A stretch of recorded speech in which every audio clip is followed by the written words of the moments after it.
de que un presidente del gobierno tuviera un comportamiento similar al del francés y cuál sería el procedimiento para que siguiera los mismos pasos. Y eso se lo vamos a preguntar, que nos lo explique a nuestro juez de cabecera, don Jesús Villegas. Buenas noches. No quiero que usted meta en la cárcel a Pedro Sánchez, sí que quiero que nos explique, en un Estado de Derecho como el nuestro, qué tendría que hacer y cómo tendría que ser el procedimiento para meter a Pedro Sánchez en la cárcel. Bueno, esta pregunta surge por lo que hemos visto en Francia con el expresidente Sarkozy. Pero una pequeña matización, si me permite. Sarkozy es el jefe del Estado. Desde luego. Don Pedro es el jefe del gobierno, no es el rey. Pedro Sánchez no es el rey de España. Parece una obviedad, pero hay que decirlo. Bien, ¿puede ir a la cárcel el presidente del gobierno? Rotundamente, sí puede ir a la cárcel. Nuestro ordenamiento jurídico, nuestras leyes, lo permiten. Yo creo que a estas alturas todos más o menos estamos familiarizados con los procedimientos porque, por desgracia, la corrupción está llegando tan lejos que están siendo salpicados diputados. El procedimiento pues sería un poquito complicado. Yo simplemente voy a poner el énfasis en algunos aspectos fundamentales. Lo primero es que se necesitaría un suplicatorio, como ya todos sabemos. Pero fíjense, con respecto al suplicatorio hay un aspecto que es esencial y que yo creo que se pasa por alto y que es tremendamente peligroso. Si se pide el suplicatorio y el Parlamento lo rechaza, ¿qué ocurre? Pues que el efecto que tendría es como una sentencia absolutoria, como un sobreseimiento libre, con lo cual, por mucho que hubiera hecho, pues señoría, eso ya quedaría borrado. Señoría, para que nos entiendan los espectadores, muchos lo sabrán, pero algunos otros serán como yo de torpes y lo mismo no se enteran. Un suplicatorio es, por decirlo de alguna manera, lo que un magistrado tiene que pedirle al Congreso para que otorgue el permiso para que se pueda investigar a un aforado. Suplicatorio se llama de suplicar, de pedir. En los escritos legales que tenemos en los juzgados, cuando los abogados nos presentan sus demandas y sus peticiones, pues es frecuente que al final pongan suplico. Entonces el juez se dirige al Parlamento, Congreso, eso es lo que se llama el suplicatorio, la súplica, la petición. Y entonces, bueno, ahí se genera un trámite interno porque tiene que haber un dictamen de una comisión, tiene que haber una votación.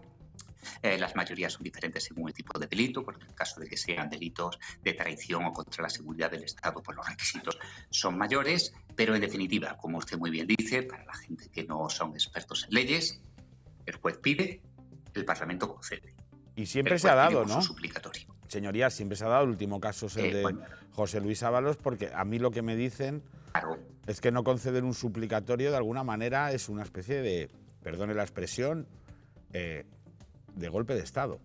Es decir, que si un político... Bueno, ya lo he oído. Sí, ¿verdad? Escuche, mire, en Italia, durante la época de la mafia, se pedían muchos suplicatorios que se negaban. Ojo, que no quiero decir que nos hallemos en una situación mafiosa, pero quiero decir que cuando las decisiones jurídicas dependen del juego de las mayorías políticas y de los equilibrios de poder, pues cualquier cosa es posible. O sea, legalmente cabe imaginar la denegación de un suplicatorio.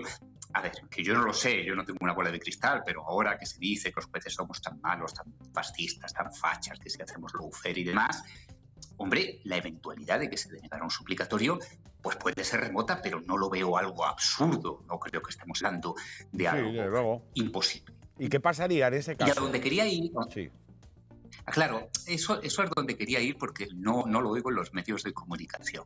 Si el suplicatorio se deniega, no es como en un partido de fútbol que lanzas la pelota a la portería y dices, mira, mala suerte, lo voy a intentar de nuevo. No, esto es un disparo de una sola bala. Si se deniega el suplicatorio, pues esa decisión negativa tendría los efectos de una sentencia absolutoria y significaría que, pues, quedaría como libre de lo que hubiera cometido, por decirlo de una manera muy, muy coloquial, ¿vale? Por eso es un arma de doble filo y se crearía una crisis institucional sin precedentes. Quizás por eso hablaba usted de lo del golpe de Estado. Claro, porque no es decir, bueno, pues ya está, lo volvemos a intentar. No, es que no se puede intentar nuevo. Y Eso es lo que yo veo que resulta más peliagudo del asunto. porque vamos a aclarar que Y estamos... luego, por otro lado, sí, lo evidente, sí, que ya lo sabemos todos, es que, claro, el tribunal tiene que ser el Tribunal Supremo porque es un aforazo. Sí, yo creo que por las noticias que tenemos ahora de corrupción, por desgracia, estamos recibiendo todos un curso acelerado de Derecho Procesal Penal y de Derecho Constitucional. desde luego. Pero, señoría, insisto en que estamos fabulando, inspirados por lo que ha pasado en Francia con Sarkozy, cuál sería el procedimiento para que un presidente, ahora es Sánchez, pero puede ser cualquiera, siguiera el mismo camino en el caso de que cometiera, en fin, comportamientos parecidos, en aquel caso el jefe de Estado, que es el equivalente al rey, como usted dice, aquí de un presidente del gobierno. Pero ahora sí que bajo a la realidad. Con todos los casos que estamos viendo, con informes de la UCO o con autos o oficios, todo tipo de instrucciones judiciales de distintos tribunales en los que ya se señala la participación o por acción o por omisión del presidente del gobierno. Estoy pensando en lo de Begoña Gómez, estoy hablando de su partido en el caso de la financiación ilegal. ¿Usted cree que sí que hay materia para que algún día el Supremo llame al señor presidente actual, en la calidad de lo que sea, a declarar? Bien, sus preguntas, como siempre, ponen el dedo en la llaga y ponen un compromiso. Vamos a ir con el procedimiento. Hombre, lo que es obvio es que una vez que se hubiera concedido el suplicatorio, pues este señor tendría que ser juzgado y condenado como cualquier hijo de vecino. No olvidemos que cuando estamos hablando del suplicatorio estamos hablando de la fase previa de investigación, que es simplemente la preparación del juicio. Luego después iría al Supremo y si se lo condena, por supuesto, que iría a la cárcel. Y ahora lo que usted me pregunta, vamos a ver. ¿Hay materia para proceder contra el señor presidente? Mire, le respondo con la misma sinceridad y la misma crudeza con la cual usted me formula la pregunta. Ahora mismo yo no lo veo porque hay indicios, digamos que empieza a oler mal, ¿no? Como cuando tenemos la bolsa de la basura y huele mal, ¿qué hay allí? Luego después la abres y está llena de gusanos, otras veces no es tanto. Empieza a oler mal, pero en realidad no lo sabemos. Pero sí que creo que los indicios que tenemos cada vez van apuntando más alto.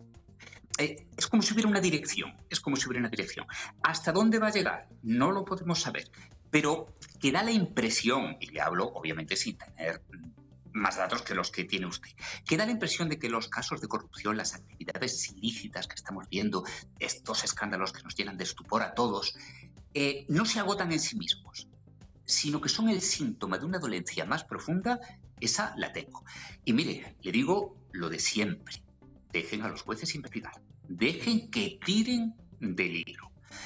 En suma, para no eludir sus espinosas cuestiones, yo ahora mismo, evidentemente, creo que no hay motivos para pedir un suplicatorio, pero que hay que seguir investigando porque todas las señales, todos los indicios, todos los síntomas apuntan a que ir subiendo. Señor Villegas, como siempre, da gusto escucharle por su valentía y por sus conocimientos. Buenas noches y gracias por atenderme.